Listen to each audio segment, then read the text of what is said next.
I'm sorry. All right. It's all good. It's all great. Go ahead. Go ahead, Carolyn. Good evening, everyone. My name is Carolyn Wright, and I am a career coach at the Olympic College Career Center. Today, I'm going to give you a brief introduction about the education pathway.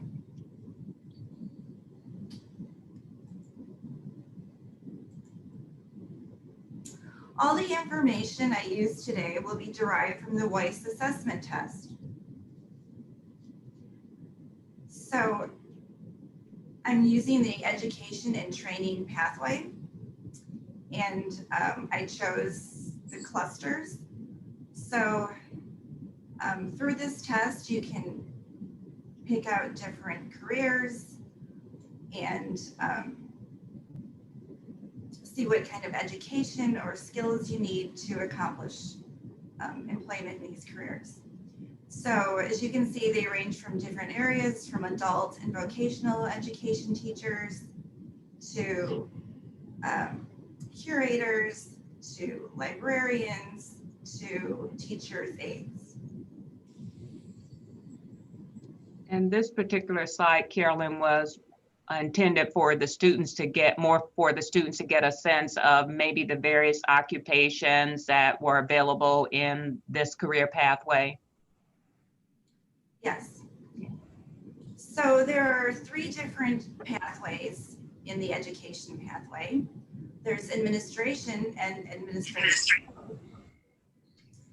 For a school to operate smoothly, someone must be in charge. In the administration and administrative support pathway, you would manage all the activities in the school. You might also run preschools, daycares, colleges, and universities. On the other hand, you might support the work of teachers and administrators.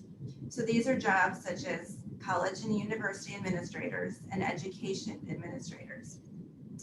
In the professional support services pathway, there are occupations that are important for the success of schools and learners. You would assist learners with physical, personal, and family needs. These needs might be barriers to success in school, or you might guide learners as they develop educational and career goals. So these are jobs such as librarians and school counselors. And then there's the teaching and training path. As an educator, you would teach others about a subject you love. You could inspire young learners. This would require you to have the ability to communicate with and motivate learners. To do this, you would have to understand their diverse needs and individual differences. To help each learner achieve, you would use a variety of teaching methods and tools. And these range from preschool and kindergarten teachers to university and college teachers. So there are different levels of education and earnings for these positions. We'll look at the first one, adult and vocational education teachers. So this could include someone such as a mechanic who is specialized in his skills, and maybe someone who can teach a cooking class. And if you scroll down the page, you also see adult and vocational education teachers that need a bachelor's degree and all the way up to master's degree. So this would be someone who's teaching English as a second language. You can see the national annual median wage and also the Washington median wage. So the employment outlook in this career path, most of the openings in education will result from workers and educators retiring. In the future, there may not be enough teachers graduating from college to fill the job openings. Positions in math, science, bilingual, and special education will continue to be difficult to fill. However, many state governments and local school districts are facing budget problems. Schools are cutting support services and some educational programs. If these financial problems continue, more schools will combine and more programs will be cut. As a result, employment may grow more slowly. So, how do you gain professional competencies to help you prepare and succeed in the workplace? You can obtain a campus or off-campus job. You can get an internship in the field you're studying, and you could participate in an industry experience. So for instance, if you want to be an art teacher, where's a better place to work or volunteer than in an art museum? So there are plenty of opportunities to volunteer in museums. So we just want you to advance your skills and knowledge and network with people in different areas to gain the experience, and then you'll be career ready when you graduate. So what happens when you do get your degree and you're an art teacher and art gets cut from education? Well, then you may have to go into a different place of employment. So museum technician.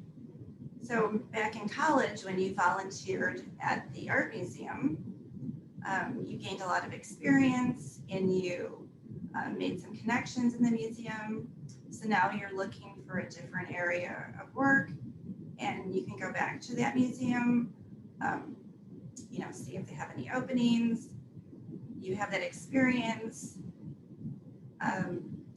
So just because you start off in one area doesn't mean you can't branch out into a different area.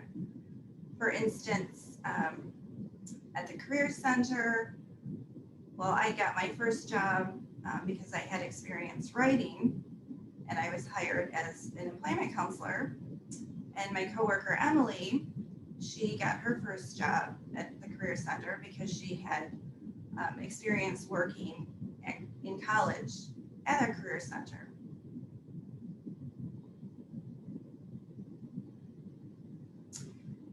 So how do you start by getting these skills and experience? You can start at the Career Center. We offer the test voice that I just showed you. And we also offer Career Bridge and Human Metrics. Those tests can be found on our website. We also have an online job board where you can find jobs on and off campus. We have an internship and volunteer resource book. You can go through this book, and if you find somewhere to get an internship or do volunteer work, we can tell you how you can earn college credit. And we have career services. So if you need help creating a resume or cover letter, someone can assist you. And we can also do mock interviews. Coming up next week, we have a virtual job fair, May 5th from 12 to 3 p.m. And tomorrow I'll be giving a workshop on how to navigate the virtual job fair at 12 p.m. Thank you. Great, Carolyn. Thank you so much. So I am Emily LaCroix, the event coordinator for the OC Career Center. Thank you all for joining us. Let's get started with some introductions.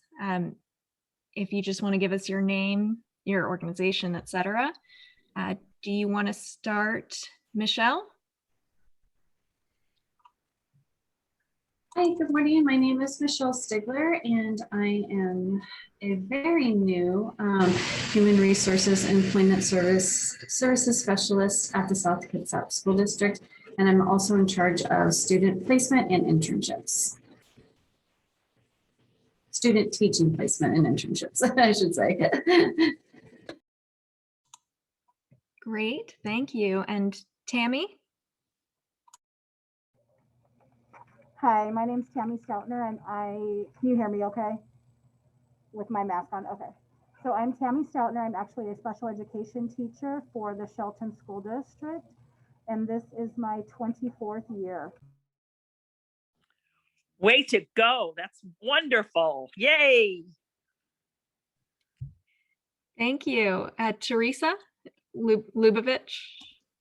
Yes, you said it right.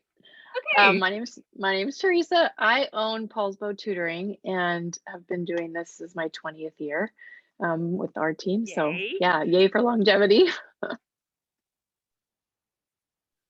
Nell? Yes, my name is Nell. I'm the a youth services librarian at Kitsap Regional Library, and I've been a librarian for 12 years, 2 years with the Kitsap Regional Library. Wow, look at all of this experience in this group. This is so wonderful. Stacy, would you like to go next? Sure, thank you. My name is Stacy Roberts, and I'm the Human Resources Classified Specialist at Central Kitsap School District. I have been with the district for about 17 years, and in this specific role, this is my second year, but I have had the opportunity to serve in many roles, beginning as a noon assistant and a paraeducator, and a support secretary and an office manager and an administrative assistant. And so I just want to be able to share. It's always great to start somewhere, and you'll take yourself a lot of great places. How inspiring. And then I believe it's Diana left. Hi, I'm Diana Zegers, and I'm the owner of Central Kitsap Montessori School. We've been in operation for 30 years, so I think I win on the longevity so far. I'm glad to be here. Yes, thank you all for being here. And then we also have Mary Sanford and Teresa McDermott here, if you guys would like to introduce yourselves. I'm Mary Sanford. I'm the education faculty member dealing with kindergarten through 12th grade. And Gail Jillian, who's not here today, is the early childhood education faculty member. Prior to going into higher education, I was a special education teacher. In terms of years of education, I might be going on 40, but it still feels like I'm a brand new teacher. I'm still learning and growing. And what I have going on at the same time is I run an English language conversation group as a volunteer. So on my computer, they are meeting from Spain and they're learning English. And I continue to refine my skills. Now I'm particularly interested in helping students whom English is not their first language. I had the great opportunity to work with Stacy, and she's come to my classes to talk about being a paraeducator. I am so delighted that all of you are here today. This is so incredibly helpful. Thank you. Great, thank you, Mary. And likewise, I think we've probably been at Olympic College around the same length of time. So we're just going to say a couple of decades. That sounds good. So my name is Teresa McDermott. I have oversight of our Basic Studies Department, which consists of ABE, GED, and High School Plus, as well as ESOL, or did I say that? And then our IBEST, what we call IBEST program, and which is a team teaching model, as well as oversight of the Career Center, along with the great work that my colleagues Emily and Carolyn perform. So thank you, and we appreciate your time with us here today. And as Mary has indicated, we know our students will learn a lot from the experiences that you share, and kind of just strategies and resources that they can gain in terms of how they decide their long-term career goals. Thank you. Thank you so much. And thanks again, everybody, for being here. So like I've mentioned to some of you before we started, you can, when I ask a panel question, you can speak up whenever you want, just unmute yourself and go ahead. So without further ado, let's get started. The first question is not really a question, but describe your professional experience and your current organization.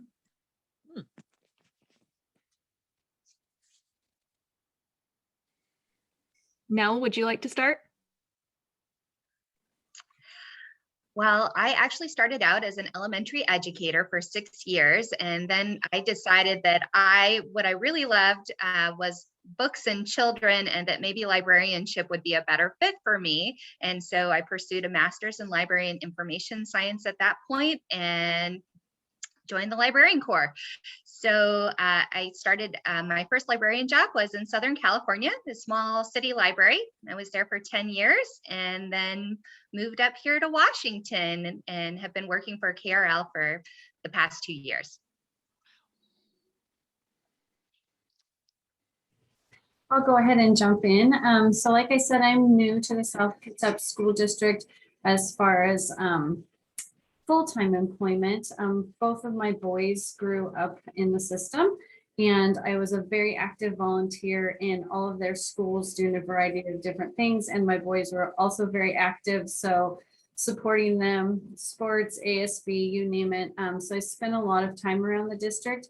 I also, since 2014, have been a volunteer for our Ready for Kindergarten program. I don't know if some of you are familiar with that program, but our district offers that for free to our families, and I've been facilitating that prior to COVID every time that I've had an opportunity to do that. And that's one of my passions, as I was a former preschool director here in Port Orchard. So I was a director of a preschool for 4 years, and I have a very strong passion for early childhood education and the importance of it, and how we can support parents in their journey as being first and most important educators to their children.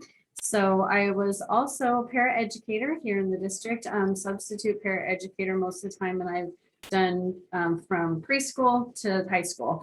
And so that was a great experience for me before I came on board here as in working in HR. I've also worked at a law firm, owned my own business. And so I have a lot of varied experience.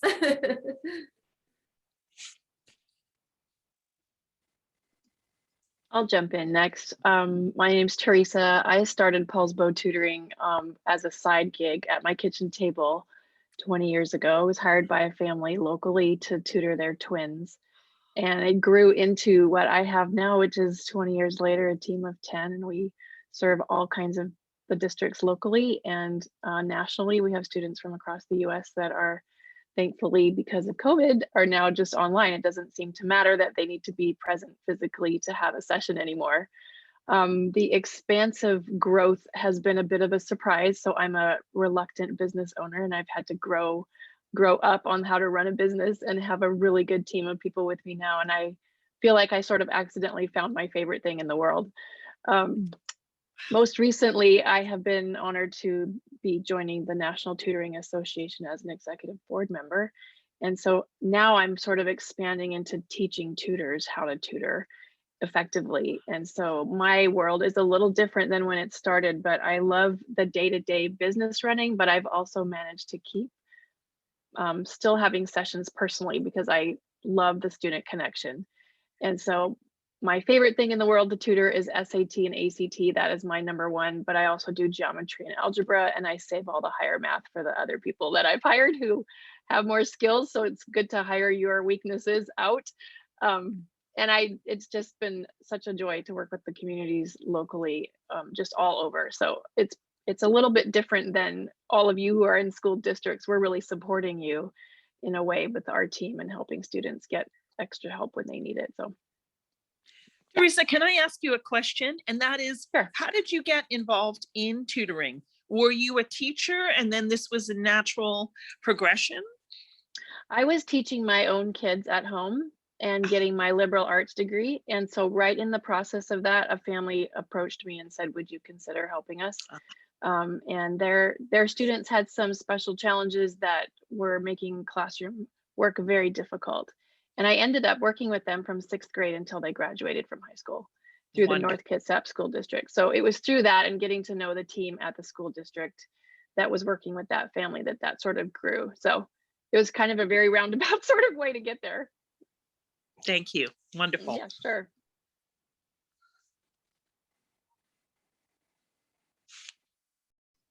Tami, did you want to speak next? I'm going to take my mask down just for a second so I can speak better. But I've been a special education teacher this is my 24th year. So I started attending community college in Arizona, got my AA degree, and then transferred to university. Started off as a para working in the preschool that my daughter attended. Finished up getting my Bachelor of Science degree, went on to get a master's degree, and then here we are 24 years later.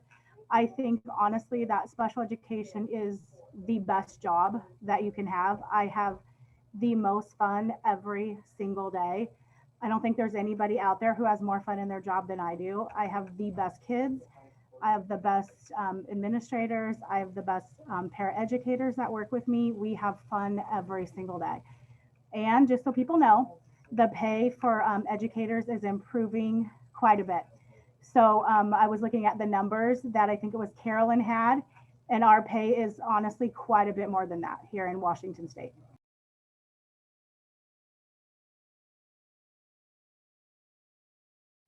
What I love about what you shared, Tami, is your enthusiasm after all of these years. I feel the same way about special education. I'm a nightmare to have in a workshop because I'm always analyzing how you could reach all students. And I don't do that verbally, but in my head, I'm strategizing, which sort of comes with the turf as a special ed teacher, doesn't it? Wonderful. I love your enthusiasm. Thank you. And Diana, were you wanting to go next? Sure. I always say that I came into the Montessori world through the back door. I'm a musician, and so when my own children were very small, I was teaching music in a couple of different private schools and at home. And one of my jobs was at a Montessori school. And I fell in love with the whole program and took my training and then opened my own school. So what Stacy said earlier is totally true. You never know which experience is going to open the world for you, as long as you're just always doing your best where you are, and then let the world come in and help you out. And then when I opened my school, I taught and administrated it because it was a small private school for 20 years. And then I stopped teaching and just administrated for about 8. And now I'm trying to be retired. I went kicking and screaming, but I'm staying involved with things like this and teaching teachers and teaching adults. And I'm actually adjunct Mary with Gail in the ECE department. And I teach 2 different courses during the winter quarter. So yeah, so there you go. That's wonderful. I'd love to have you as a guest speaker. Okay, let me know. Sounds great. Thank you. So I think I'll jump in next. I kind of shared a little bit already. So with Central Kitsap School District and my professional experience, I got my bachelor's degree in English and speech communication years ago when I was right out of high school, and life happened, as it does to many of us. And I decided to be a mom. And so I was a stay-at-home mom for over 7 years. And I was, during that time, very involved with educating my children at home through early childhood development as I grew up with a mother who owned her own daycare. And so I kind of say now education was just in my blood before I even knew it. I initially thought I was going to go to law school, but then, like I said, life happened, and got involved with the schools with my kids in a volunteer aspect, and then decided to, when they were both in school, start working. And that's how it kind of all evolved. And 17 years later, I'm still in education. It has been a great career path, and I've had many different roles, which have been very exciting along the way and fulfilling. And each of them along my journey with my kids, I guess, ages through elementary and secondary, and even both of them through college. Having a career in education and a family has been very rewarding. Yeah, and now I'm in human resources, helping people because I love people. Thank you. And I think we heard from everyone for that question. So moving on, what does your average day look like? Brilliant question, Emily. Wonderful. It's never the same. It's different every day. And you'll never hear me say something like, there's nothing to do today. It's always busy, always helping people, always advocating for staff and supporting them so that they can support the students. I'll go ahead and jump in here too. It's actually, like Stacy said, it's one of the things that I love the most about my job is that I've been doing this for 24 years and I have yet to have the same day twice. Every single day is different. And so it's never boring. There's always something that makes you laugh. Even if you shouldn't laugh, sometimes you still laugh, but it's never boring, and it's never the same day twice.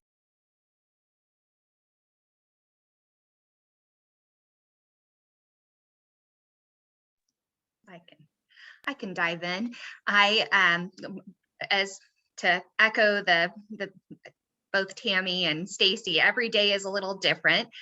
We definitely have periods of the year that are busier than others, such as summer at the library. Of course, is when school's out, so we get a lot more kids at the library, which is really fun. So programming is at a high.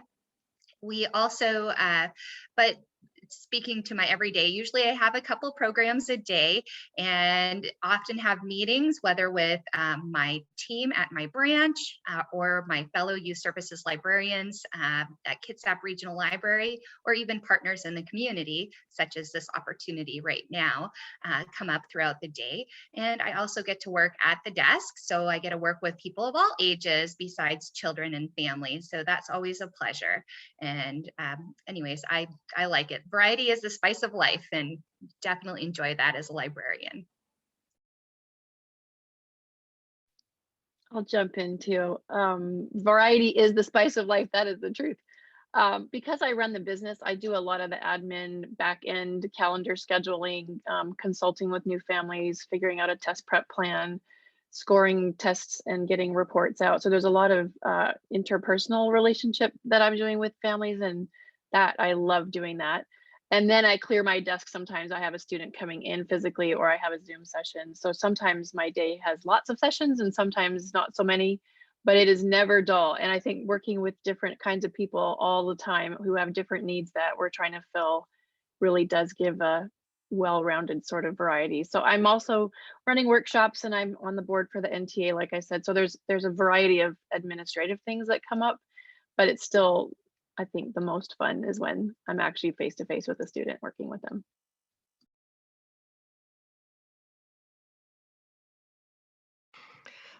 My environment is, I'm struggling with how to answer that question, because in some ways it's the same every day because the Montessori curriculum is the same.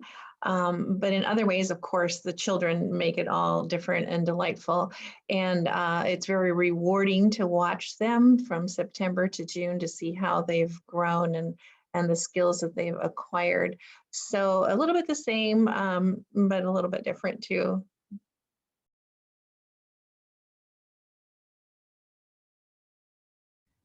Okay, has everyone answered that?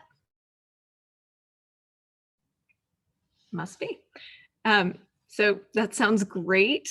That sounds fun that, you know, the pattern is everything is changing every day for you all. And anyone in this career track is, you know, they don't know what they're in for, but that makes it fun. So the next question, what are your agency's recruitment, interviewing, and hiring procedures?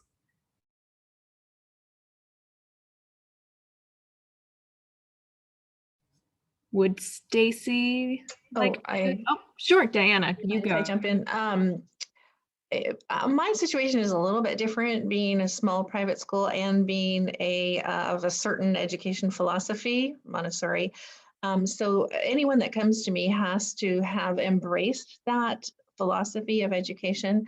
And so I don't often post on anything. It's more word of mouth and chatting with other Montessori schools.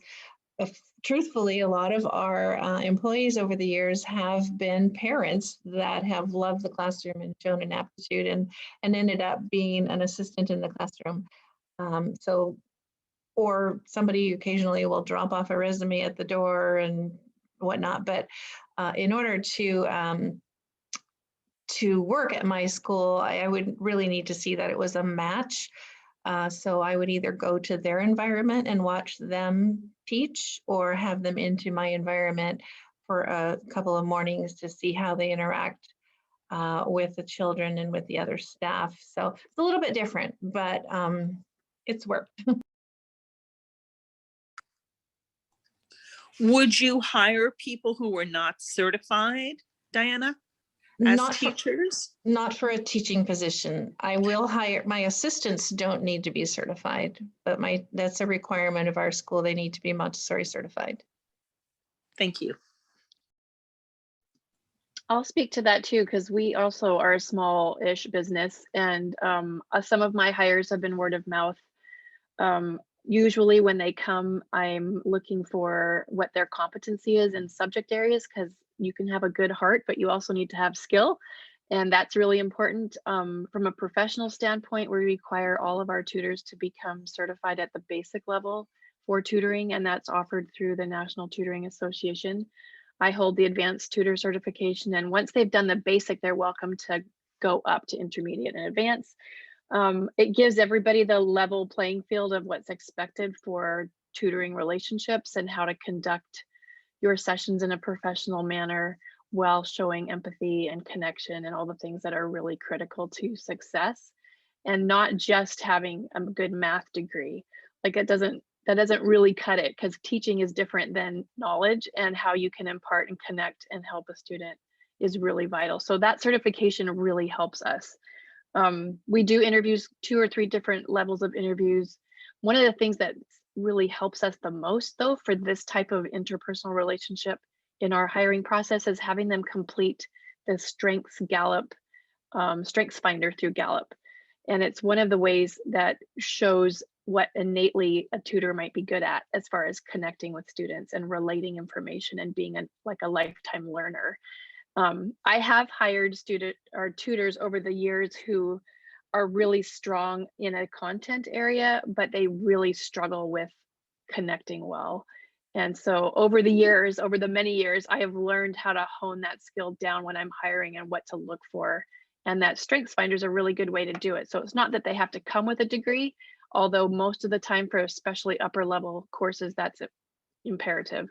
But really, can they connect well with a student, and what are they innately good at that assessment really gives us a good window into.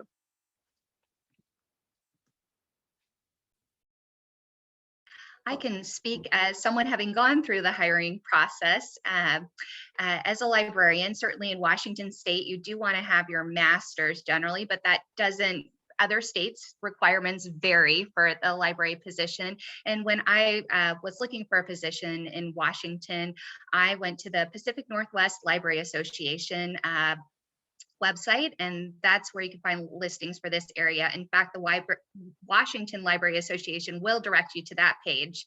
But certainly if you're looking specifically, you can go directly onto a library's website. And certainly Kitsap Regional Library also has down in the bottom left-hand corner of the website, employment search area, so you can see what positions are available specifically at the library.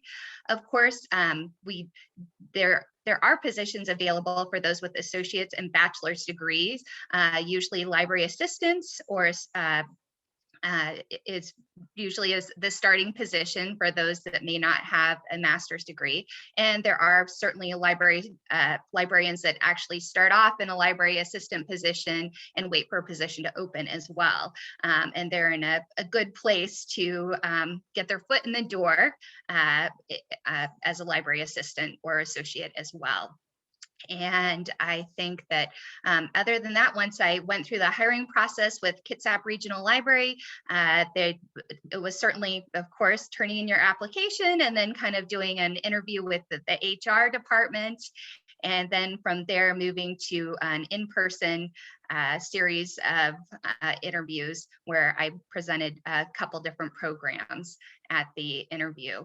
And that led to me being hired at Kitsap Regional Library. Hope that gives you a little taste of it anyways.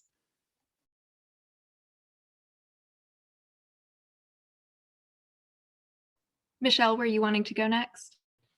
I was just going to say that, South Kitsap School District is a larger district, and so we do things probably similar to a lot of districts, but different in the effect of, it's quite different than private. This is my first private public sector job. I've mostly worked in the private sector in my career, So my brain has had to change a little bit in the way that things are done.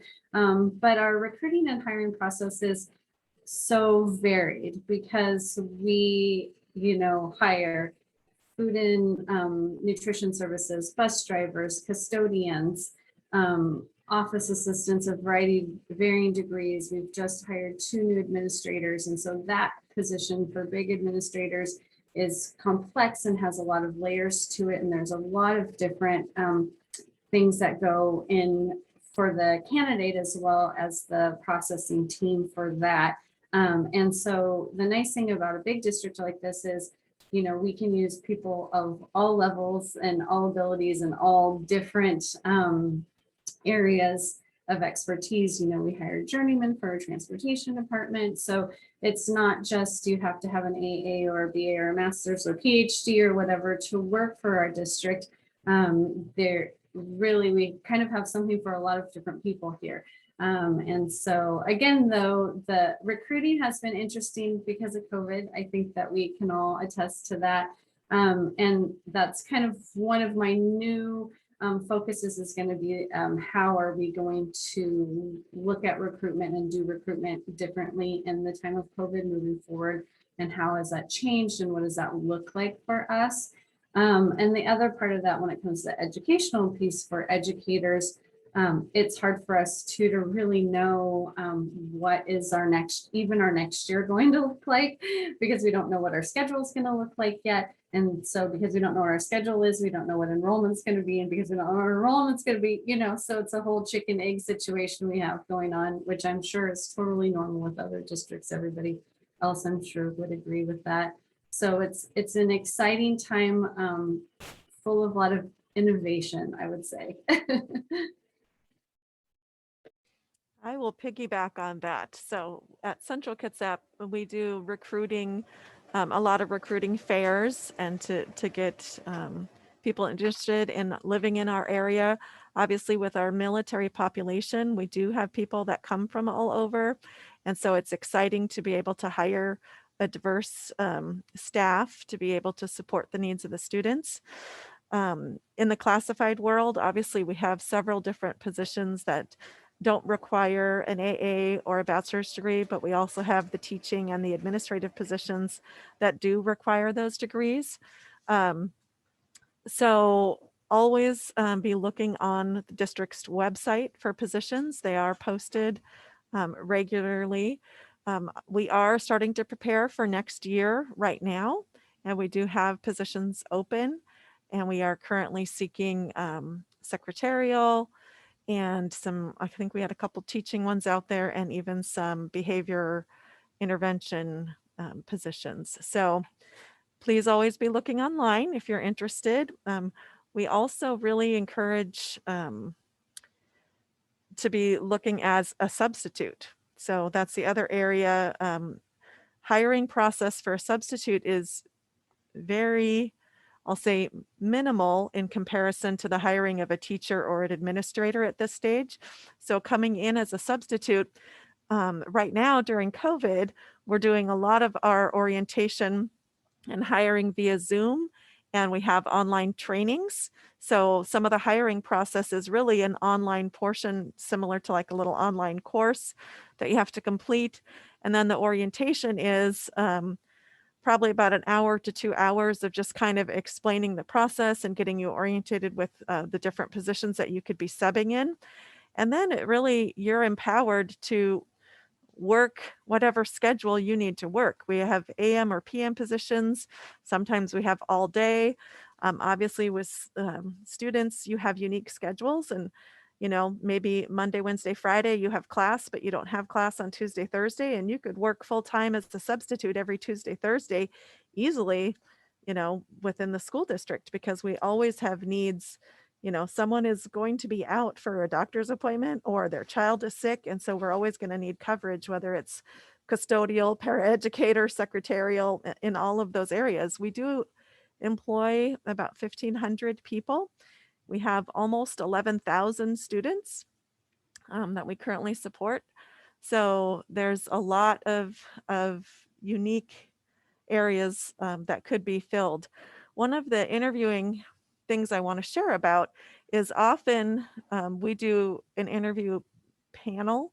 There may be up to 7 people interviewing the one person, but it's done in a very family safe round table atmosphere when we're not in COVID. We've been trying to still create that with Zoom and COVID. It's a little bit more challenging.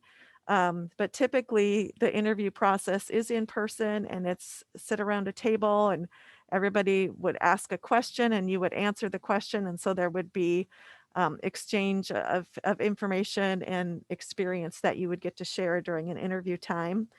Our hiring procedures are, like I said, we do have online portions of hiring. Once you are hired, you will have to complete policies and procedures, code of conduct information, all of that you do have to read.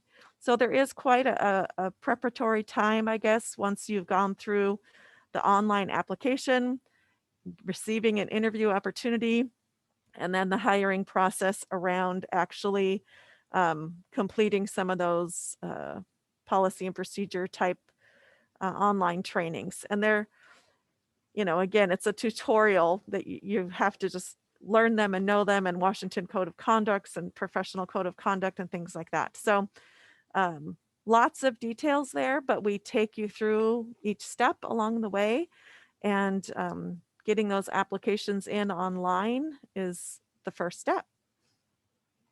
Stacy, can I ask you a follow-up question? You mentioned substitute positions such as paraeducator.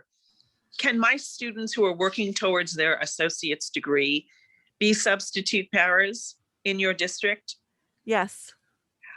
And would they need a minimum number of credits, or how would that work? Because I really encourage them to do this, but sometimes they'll say, well, they said I needed a degree. And I'm thinking, like maybe they got a little lost in the system. So Yeah. just for clarification. Yeah. To substitute as a teacher, you do have to have a degree. It does not have to be a teacher certification. It can be a bachelor's degree to be an emergency substitute. But to sub as a classified support role, you do not have to have a degree. We do encourage staff or people interested to take the paraprofessional assessment, which is an exam that is a state exam that you can take through the Olympic ESD. You can go online and look up that test. And if you're interested in what that paraprofessional assessment looks like, I'd be happy. You could email me. I could send you the guide and even a practice test so that you could see what that looks like. For those of you who are working on getting that associate's degree to then be able to apply for an actual paraeducator position, but you don't have to be a substitute. And often, people who are just wanting part-time employment and don't have that full AA degree, it's subbing and then taking that paraprofessional assessment that, they enjoy doing and having that schedule. So hopefully that answered your question. It did. Thank you so much. And I would love to receive any material on that to share with my students. That's super helpful. Thank you. Yes, I can send you the Parapro guide and a sample assessment. Thank you. Perfect. I'd love that. Thank you.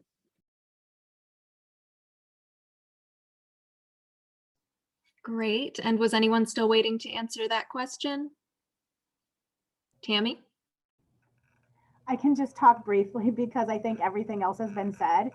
But I know that in Shelton School District, like pretty much any other district, we have our own website, and there's an employment tab there, and all of the jobs are posted, not just teachers or classified staff, but we have transportation department, and we have ground workers and the maintenance department and kitchen staff.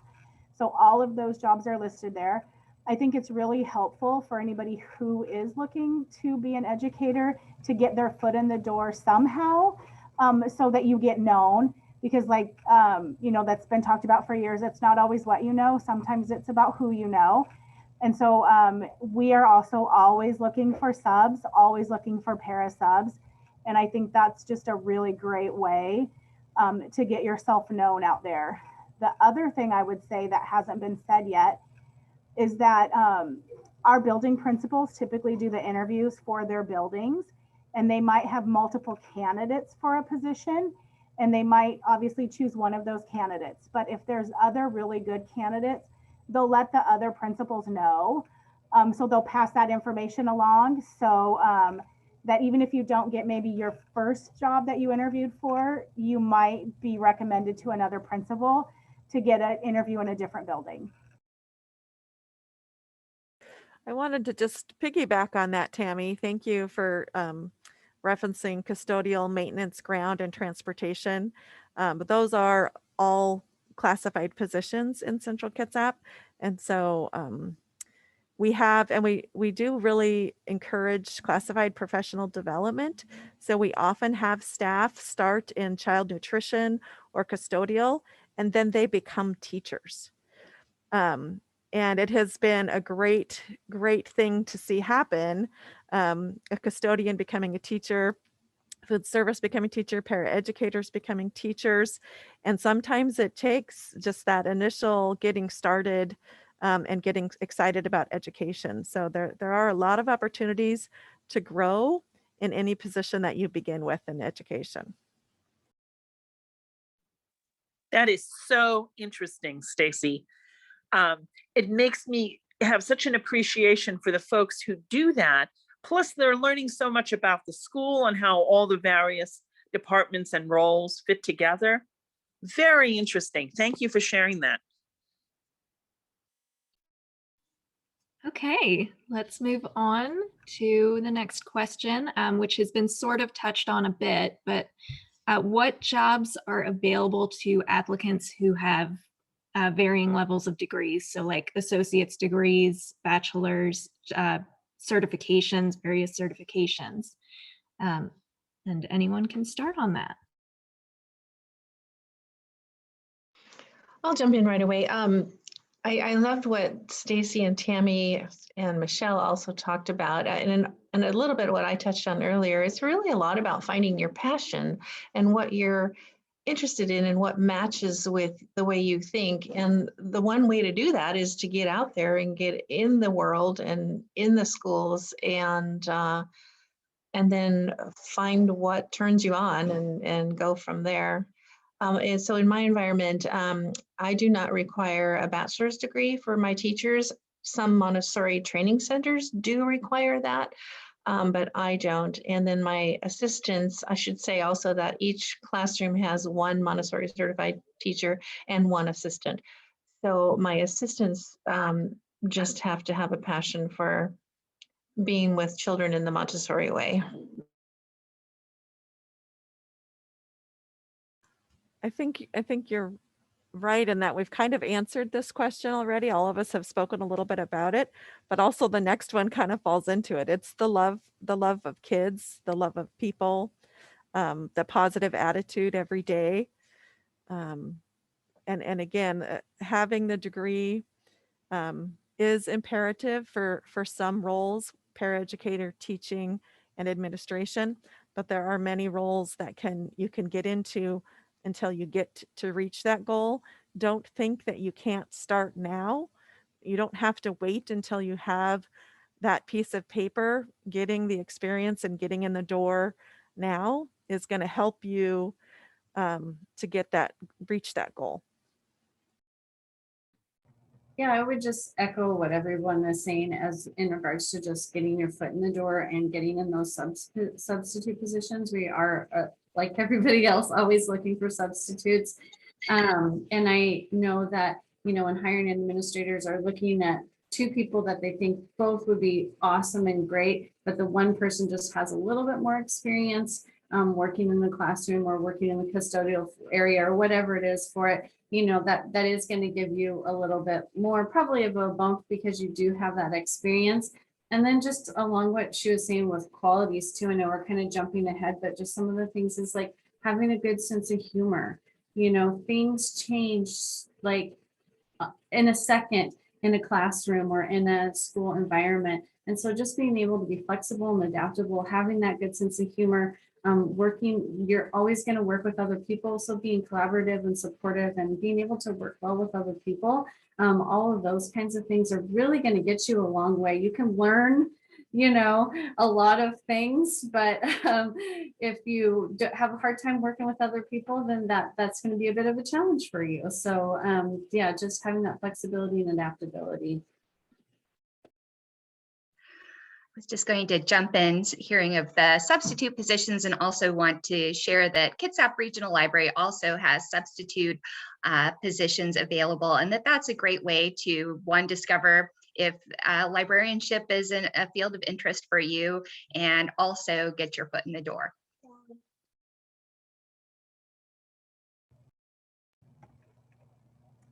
I actually I still have students, so they're at lunch right now, but I had a couple things to deal with. So I missed what you said about the library. And I'm wondering if it was something related to volunteers, because that's another way to get your foot in the door if you're not looking for necessarily a paid position. And it's probably a little bit harder right now during COVID, but school districts always need volunteers.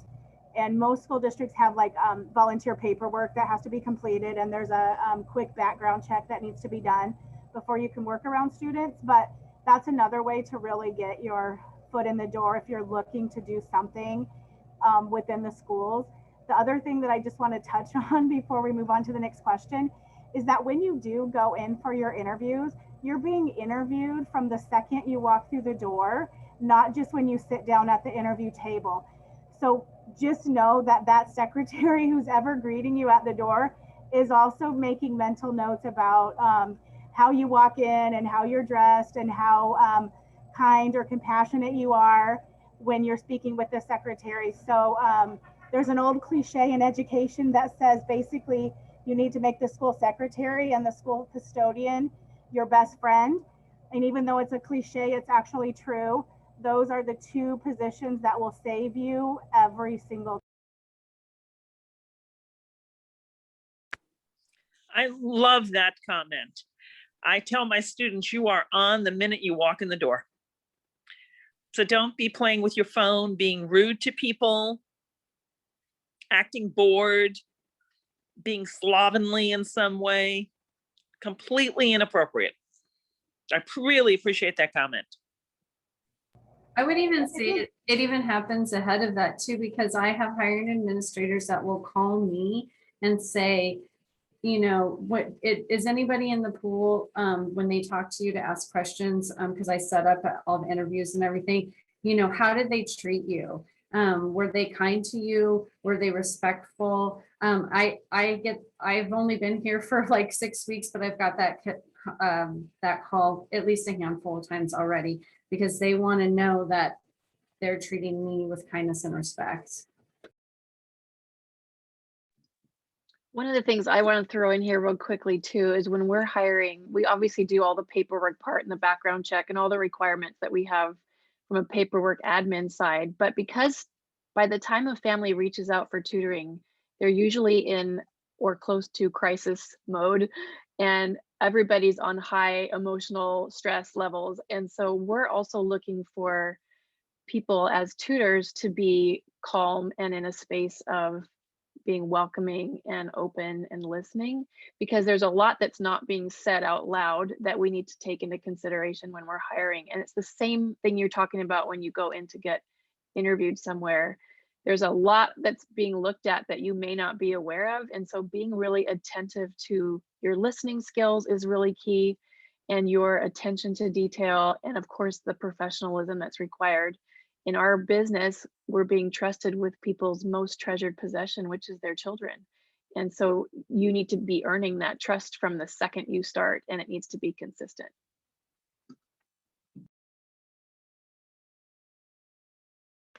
I'm really glad this subject came up, because that's something that's very important to me too, is professionalism. And I'll just add the word integrity to the mix of everything we've talked about before.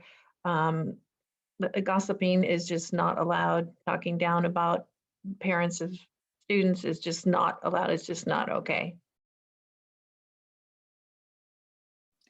Great. This sparked some good conversation.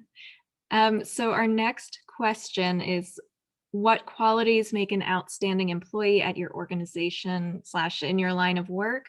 And I expect there would be a lot of overlap on this. So just go with the top one quality that you look for. I would say we probably already touched on this as well, but you really need to be able to build relationships with not only students, but with families and with the people that you work with. I think that there are a lot of things that we can teach individuals, but actually caring about kids is one of them that you just have, I think, or you don't have. So if that's not something that's in your wheelhouse, maybe this isn't the job for you, because number one, you have to actually really care about kids and the families that you're working with.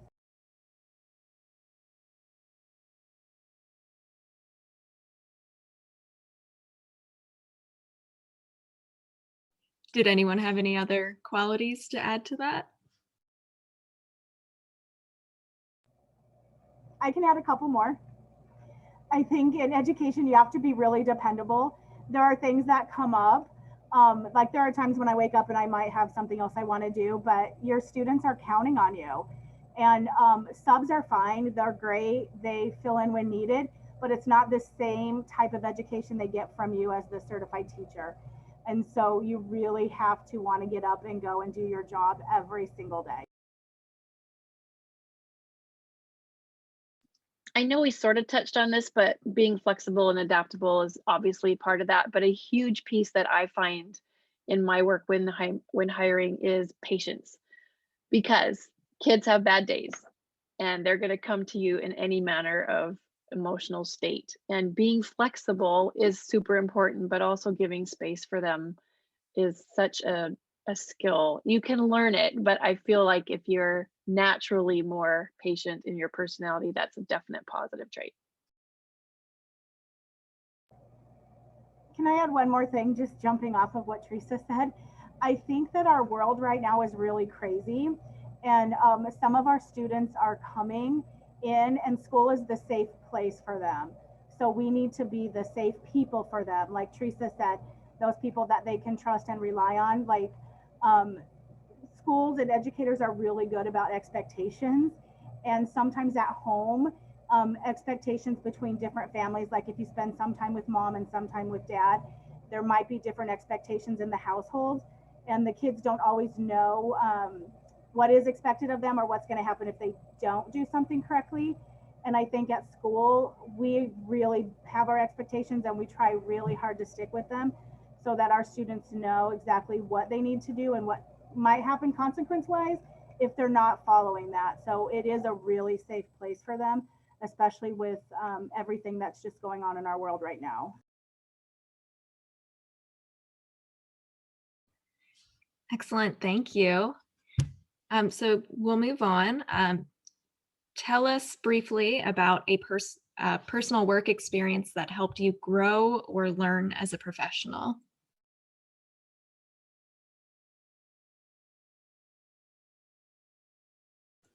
I'll touch base on this one just briefly. I think when I first started many years ago, I started as kind of a volunteer, and I was obviously just at my kids' school. I think I had some preconceived beliefs or thoughts about the different roles within education. I guess I would just give guidance as to try not to do that. Have your own experiences. Allow yourself to have your own, don't go based on what someone else thinks or has said about the place. Try to just help yourself grow as a professional by experiencing it for yourself, looking into it for yourself, and allowing yourself to have the experience.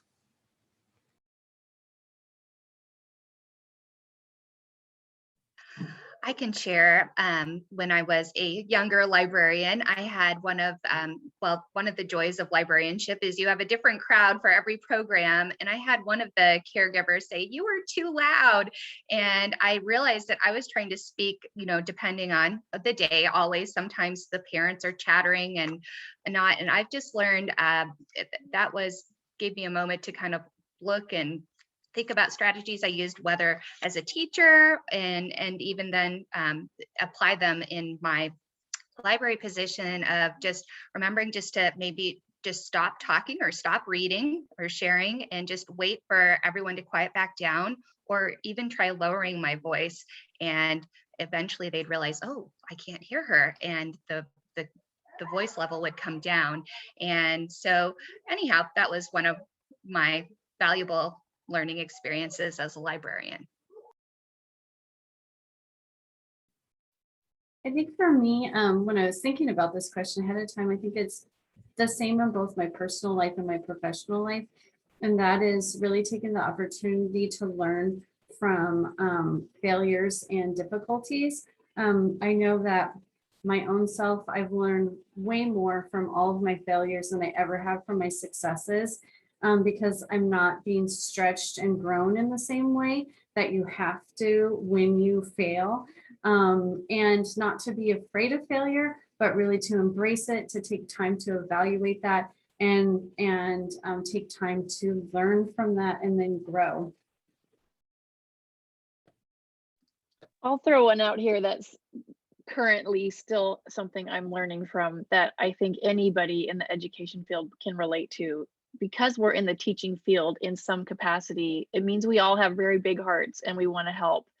And if we don't have good boundaries around ourselves, that can really just lead to burnout. And so to this day, I still choose to check my email and not have notifications on my phone. I literally will check it when I can give it my attention and respond, instead of constantly having the notifications come through. And I've had some parents get upset. Why didn't I answer sooner? Or didn't you see my message? Or something like that. And it feels like to protect and preserve your heart so that you can give well to your students takes effort, and it takes some intentional thought around what are the things that really pull all the life out of you, and what does it mean for you to get kind of filled and get in a place where you can give. And so it's both personal, but it's also professional. And I've had to really help my team as I'm mentoring tutors and consulting with them also. It feels like in our on-demand society that we are all expected to respond on demand as well, whether it's text or calls, whatever it looks like. And so this has been a personal experience I've learned from, and I'm still having to continue to engage ways to not only feed my own self so I'm in a position to give, but protect what I do have as far as scheduling and all those kind of things that are like really tangible. It's a good lesson, I think, across the board, but I noticed as educators, we all have very big hearts and we all want to help. And so we will bend over backwards, sometimes to our own demise to help out.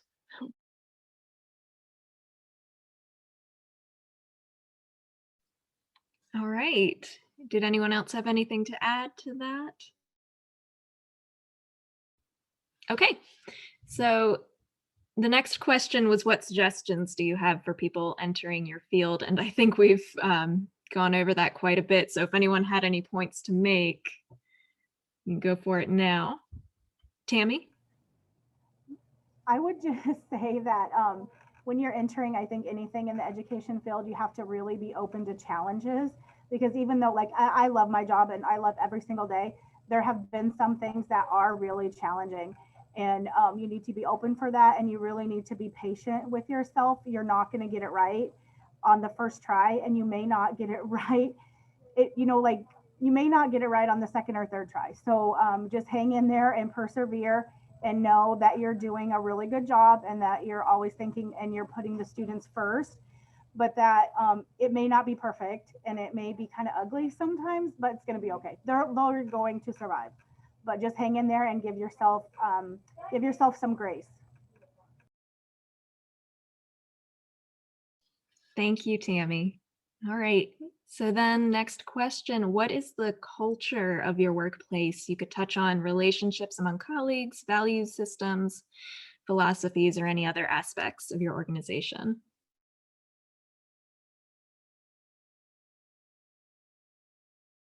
I can speak for Kitsap Regional Library. Our motto is dream more, learn more, do more, and be more. And so I just kind of keep that in the back of my mind as I plan, specifically plan for programs, that there's opportunities for that. besides in working with my colleagues.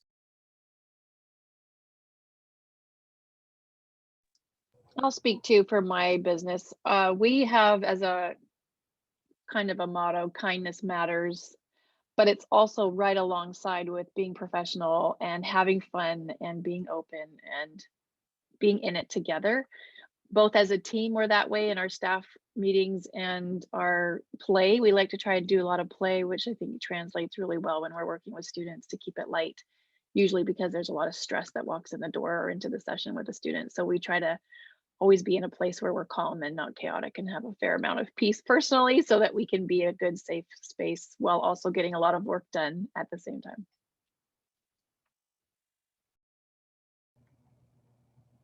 And I would just add that education is like any job, and you're going to have the most fun when you're working with people that you really enjoy working with. So I can think back to, I mean, I've been doing this for a long time, but I can think back to even my first jobs in high school.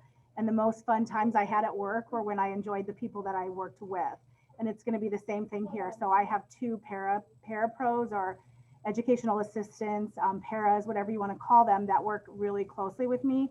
And we are a really good team, and we play off of each other's strengths, and we help each other out in the areas that we need, but we trust each other like completely. And so like right now, like I said, I have students here, but I'm sitting here on the Zoom and they're taking care of all of our students. So it's nice to have people that you can trust and know that when you're not there, the students are still going to be fine. It's fine.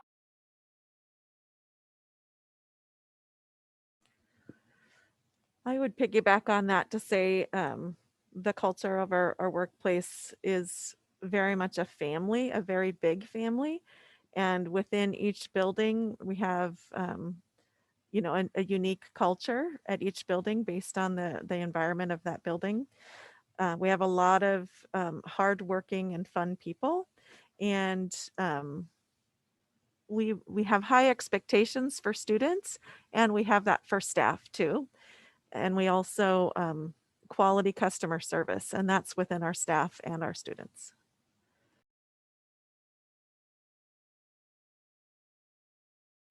I agree. And along with that, as you students are possibly entering the education world, you need to be that person that Tami was talking about. You need to be fun, and you need to be good at what you're doing. You need to be professional and have integrity.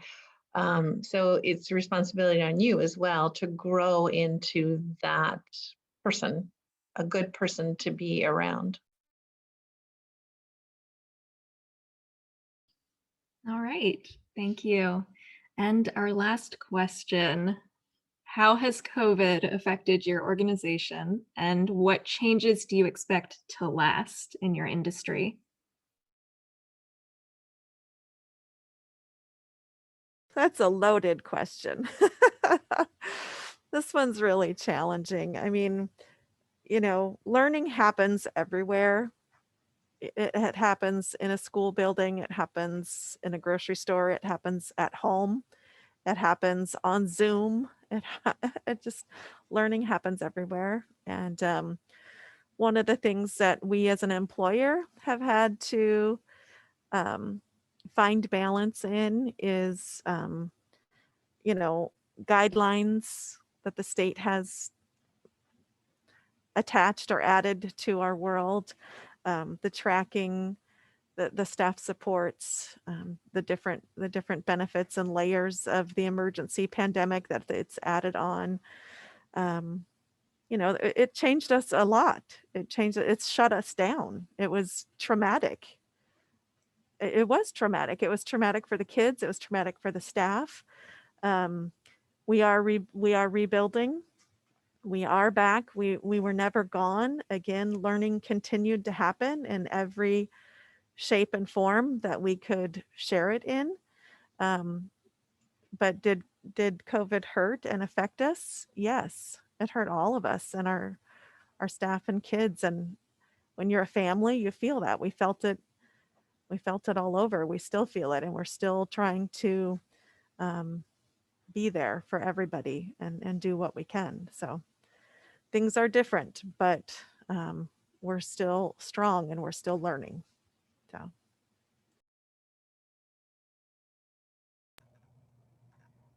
So I would say, just kind of piggybacking on that, as a teacher, we had to learn to teach remotely.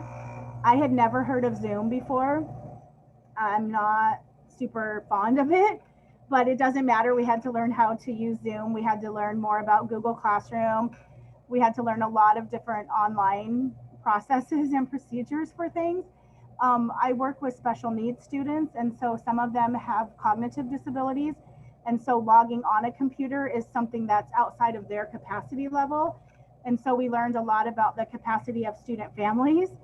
In logging in, we learned a lot more about the number of families that really literally don't have computers, don't have internet access, or don't have reliable access, or only have access when they have minutes, like on their cell phone, that becomes their hotspot.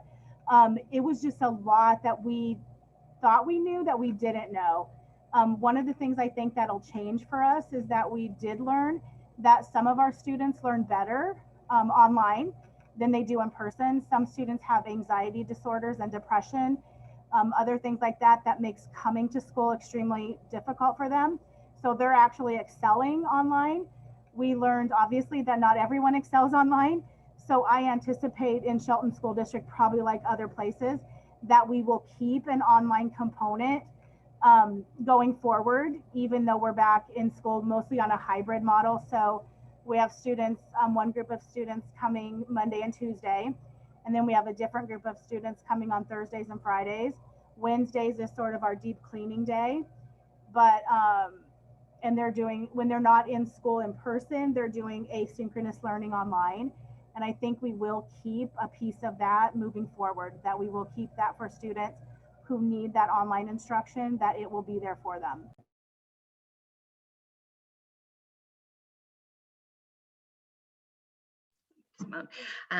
As with the field of education, it's a whole new virtual world for the library as well.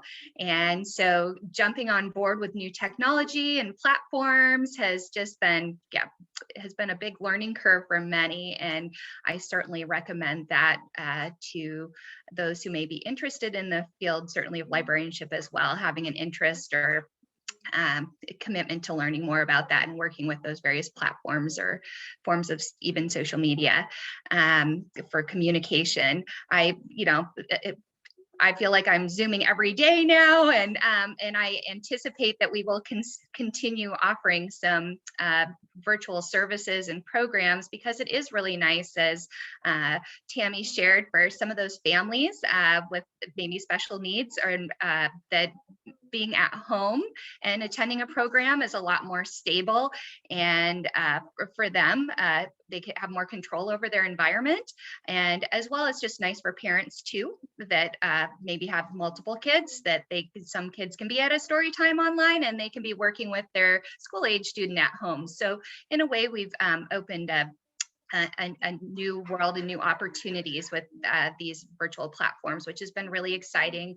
And I look forward to continuing to work in this way as we trudge forward. But I certainly miss all the in-person contact. For the tutoring world, I think it was a bit of a surprise that we had not this explosion of sessions. We had a pretty big decrease immediately, and most of that was related to testing centers closing, related to the SAT or the ACT, and students who had been prepping would have their dates canceled, sign up for another date and have it canceled, sign up for another date, like repeatedly, really discouraging for them.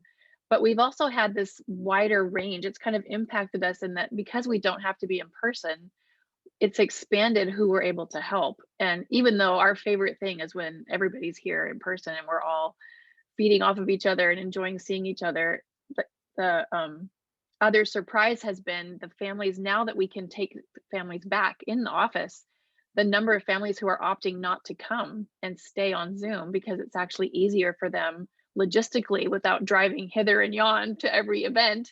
That's been a surprise, because we're like, okay, come back. And they're like, yeah, no, we're good. Like, this is fine. So the number of students coming in for sessions in person is slowly creeping up. but the expansion of what we've been able to support has changed. So it's parents calling now saying, I'm scared my students are behind. Can you help me over the summer so they're like more up to speed by the fall? Or I can't teach this anymore. They've tapped out what their skill level is on math or something. We need support. Can somebody else help us? We're more sharing the load in a way that's different because of what COVID has brought, as opposed to just having extra help when needed. It's very different as far as partnership goes with parents and helping be another voice, another person on the team that can be part of the support around them to give them a successful academic year. So across the board, it's different, everything's different. And the surprises have been really not what we expected to see, even though overnight we went online and successfully did so, but still it's just been, flexibility comes back to mind, right? If you're not a flexible person in general, this field may not be for you.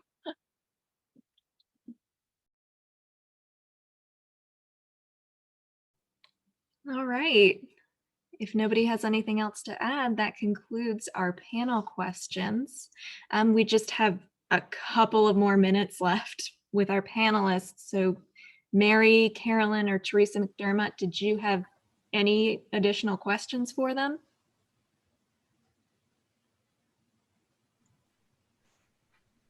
This is Teresa. I had no questions. I'm just ready to start my new career in education. Based upon all that you've shared with me, there's so many opportunities that are available for our students, and I hope they really take advantage of the information that you've shared and certainly seek out the resources at the college and engage in those conversations with our faculty as they're developing their educational plan. So thank you very much for your time today. This is all very exciting. I would just like to add, thank you, Emily. This ran so smoothly. Great questions. And to the panel, what an honor to meet you all and to visit and talk about education. So thank you for this opportunity. Awesome. I have to tell you, I'm over the moon listening to all of your comments. I found this whole session so inspiring and touching. I can't begin to thank each and every one of you for what you shared today and how helpful this will be to my students. Really, this has just been an incredible opportunity. So many different pathways that they can go on, the messages you've shared, the challenges you've shared. Thank you all for being here. It was so incredibly helpful. Can I just say one thing before we go? Just to put a plug in for other positions that are out there that tend to be really hard to fill, that if someone is interested and maybe teaching isn't for them, we're always in need of school psychologists. We always need speech and language pathologists. We're always looking for occupational therapists and physical therapists. So those positions tend to be even harder to fill than teaching positions, which can sometimes be difficult to fill. The job prospects for those positions, like you'll have a job probably before you graduate. So that's just something to keep in mind as well. I just wanted to say thank you to everyone for giving me all this information I can share with our students, and hopefully the students will come by the Career Center and let me help them prepare a professional resume and cover letter and practice interviewing skills so they can land a job with you. Thank you for all you guys and everything you do to help them to be prepared. All right, thank you.